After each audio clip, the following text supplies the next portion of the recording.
Last but not least, you've got the Amazon address copier. Now, we do need this when we are fulfilling our orders automatically on Amazon, and that is simply because Amazon does not pass the buyer information from Amazon to AutoDS through the API connection. So if we look at my order here on AutoDS, you can see that there is no customer information. I do have some bits of the address, but that is simply not enough. If you click on the thumbnail here, it will open up the order details page where you can get more information about the buyer. And you can see here that the first name, last name, address, country, all of that is not filled in.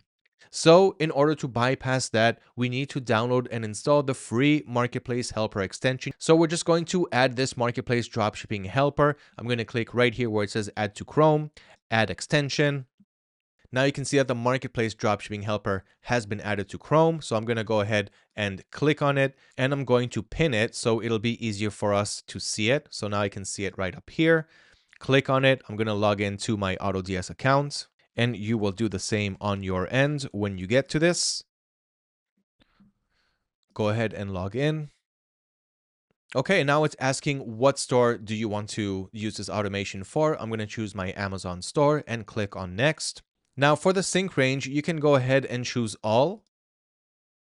So what it does here is it asks you how far back do you want to go back and sync your orders from your Amazon store. So if you have orders within the last 24 hours, within the last 7 days, if it's more than that, go ahead and choose all. Now, in my case, it was in the last 24 hours. I don't know what it was in your case. So just go ahead and be safe and choose all. Okay, so you can see here it says sync finished.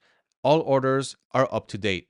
So if I go now back to AutoDS and I refresh the orders page, I should now have the buyer details inside my order.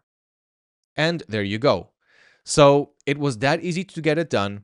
And now that I've got the Marketplace Helper installed, I just need to keep it active there, and it will always sync my new order details with the buyer addresses. So that's all that you have to do. And of course, the extension doesn't cost any money. Just leave it running in the background, and you've got this problem solved where the buyer information doesn't show up. So now I've got it, and every order that comes in will get the address as well.